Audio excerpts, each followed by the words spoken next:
Assalamualaikum warahmatullahi wabarakatuh.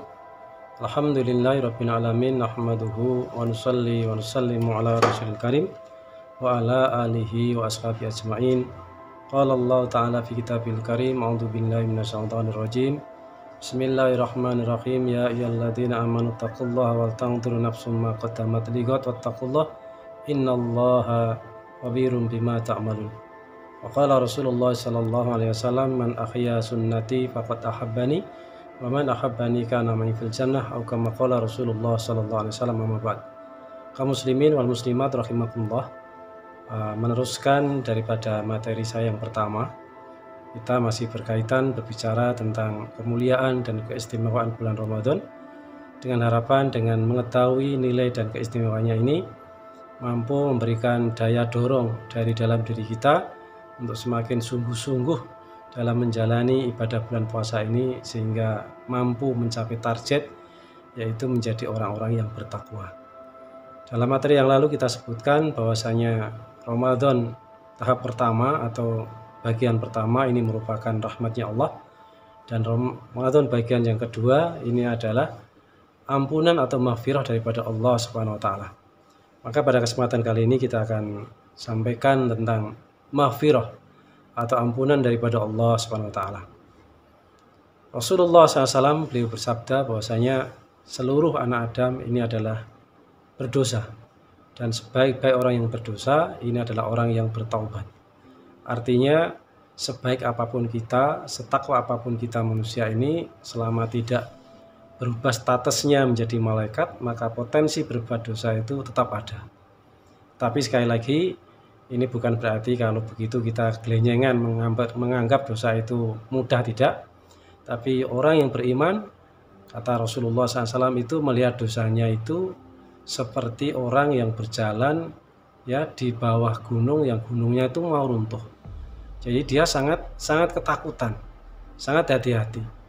Berbeda sikapnya dengan orang-orang mujrim, memang para pendosa, orang-orang munafik ini mensikapi dosanya itu diibaratkan seperti lalat yang hinggap di hidungnya. Jadi begitu mudah hinggap, ditepis, datang lagi, berkali lagi, datang lagi dan lagi. Dan dosa ini, kaum muslimin rahimakumullah, yang menjadi penghambat ketika nanti kita ini, utamanya nanti di akhirat. Kalau di dunianya ya, dengan banyaknya dosa itu nanti banyak teguran-teguran dari Allah. Di antaranya doa-doa kita akan susah dikabulkan, rezeki kita akan akan menjadi syarat, dan seterusnya.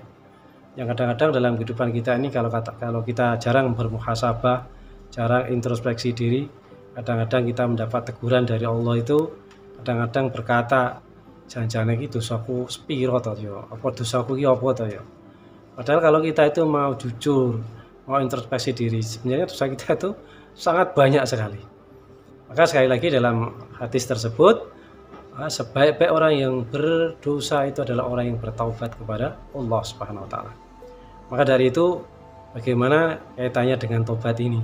Maka dalam surat Ali Imran ya, ini ayat ini sering disampaikan oleh para mubalik ya, para ustadz, ini berkaitan dengan tema-tema berkaitan dengan itu ceramah Idul Fitri ya. Ini kaitannya dengan orang-orang yang bertakwa. Allah Ta'ala berfirman, a'udzubillahi minasyaitonirrajim, bismillahirrahmanirrahim, wasari'u ila maghfiratin mir rabbikum wa jannatin arduhas samawati wal ardu uiddat lil muttaqin. Jadi wasari'u artinya itu bersegera, bersegeralah ya, bersegeralah, artinya jangan ditunda-tunda ya. Segera kemana? Wasari'u ila maghfiratin mir rabbikum, menuju ampunan daripada Tuhan kalian. Jadi menuju amalan yang mendatangkan ampunan daripada Allah SWT. Artinya ulama mengatakan kalau untuk urusan-urusan agama ya, urusan-urusan agama, perintah-perintah Allah ini jangan ditunda-tunda. Ya, jangan diinde-inde, ojo engko-engko ya. Ya, istilahnya ada orang mengatakan jangan ditunda-tunda, nanti kita keburu masuk keranda. Ojo nanti keburu kita mati, karena kita di dunia nggak tahu sampai kapan. Maka begitu ada panggilan Allah, maka bersegera. Wasari'u ila magfiratin min rabbikum. Begitu pula dalam sebuah makalah disebutkan, I'mal lidunyaka ka'annaka ta'ishu abadan wa'mali akhirataka ka'annaka tamutu ghadan. Yang artinya, bekerjalah untuk duniamu seakan-akan kamu ini hidup selama-lamanya, dan bekerjalah untuk akhiratmu seakan-akan kamu mati besok. Ini bagaimana penjelasannya? Ya, ini bukan berarti karena kita hidup di dunia seakan-akan lama sehingga kita butuh bekal selama-lamanya, tidak. Ya, tapi bagaimana kita ini mensikapinya, kata para ulama, karena untuk dunia kita seakan-akan hidup selama-lamanya ini boleh, artinya kalau dunia itu enggak kecanda, enggak sampai enggak tercapai hari ini, ya karena kita hidup panjang, seakan-akan hidup panjang, kita masih ada hari esok. Kalau enggak tercapai minggu ini, masih ada minggu depan. Kalau tidak tercapai bulan ini, ada minggu depan. Kalau tidak tercapai tahun ini, masih ada tahun depan. Artinya boleh bersantai. Tetapi untuk urusan akhirat, wa'mali akhirataka ka'annaka tamutu ghadan. Untuk beramalah untuk akhiratmu seakan-akan kamu ini mati besok.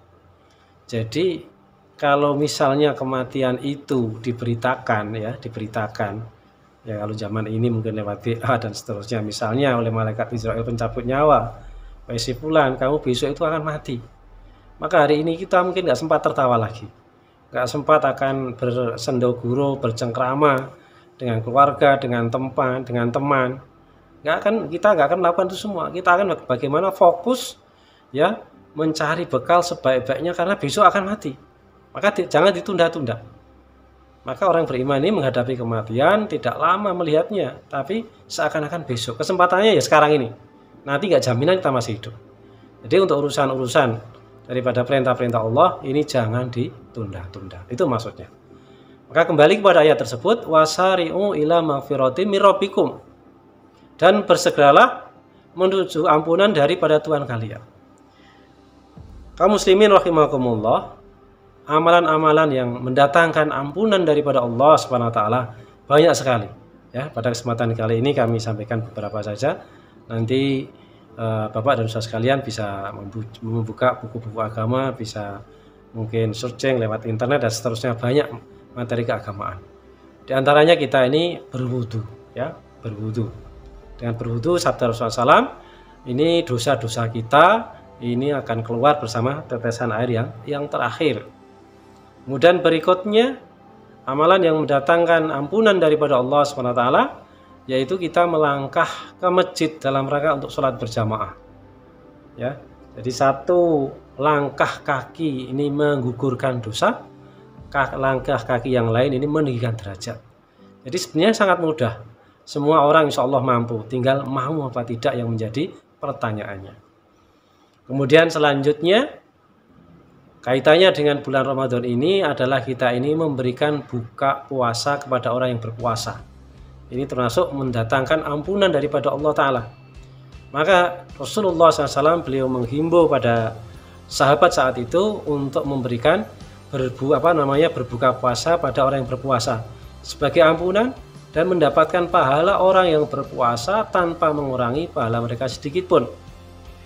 Karena para sahabat dikatakan saat itu, ya tidak semua sahabat ini orang yang berada, orang yang punya, sehingga matur pada Rasulullah, ya Rasulullah, tidak setiap dari kami ini mempunyai makanan untuk orang yang berbuka puasa.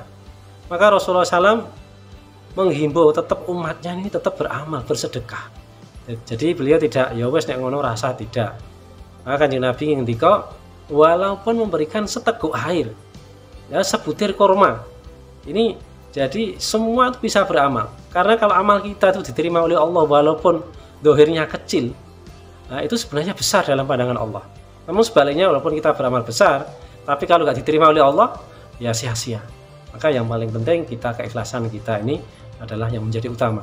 Maka Kanjeng Nabi tetap umatnya itu bisa beramal semua, walaupun memberikan seteguk air, satu butir kurma. Dan insya Allah para pemirsa semuanya, kalau hanya itu saja saya kira mampu. Kemudian yang tidak kalah pentingnya yaitu kita beristighfar, ya beristighfar kepada Allah, ya mohon ampun kepada Allah Subhanahu Wa Taala. Dan Rasulullah SAW sendiri juga memberikan contoh. Dikatakan, diriwayatkan bagaimana Rasulullah SAW ini beristighfar, mohon ampun kepada Allah Ta'ala, ini tidak kurang ya 70 sampai 100 kali setiap hari.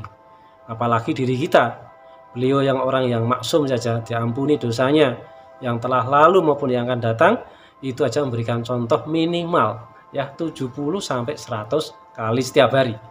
Maka kita ini mestinya umatnya yang banyak khilaf, banyak salah, banyak dosa, mestinya lebih dari itu ya, lebih dari itu. Karena kita ini sekali lagi potensi berbuat dosa kadang-kadang tidak menyadarinya. Ya, kita mungkin cerita-cerita dengan teman, tahu-tahu ngerasani, tahu-tahu menghibah, tahu-tahu menfitnah. Nah, ini kaum muslimin wal muslimat yang dimuliakan oleh Allah Ta'ala. Jadi itu adalah beberapa amalan-amalan yang bisa mendatangkan ampunan daripada Allah Ta'ala. Mungkin itu yang dapat kita sampaikan. Sekali lagi kita bermohon pada Allah Ta'ala, semoga senantiasa memberikan bimbingan, taufik dan dayanya, sehingga kita senantiasa menyadari akan dosa-dosa kita dan segera mohon ampun kepada Allah Ta'ala. Subhanakallahumma wa bihamdika, asyhadu an la ilaha illa anta astaghfiruka wa atubu ilaik. Assalamualaikum warahmatullahi wabarakatuh.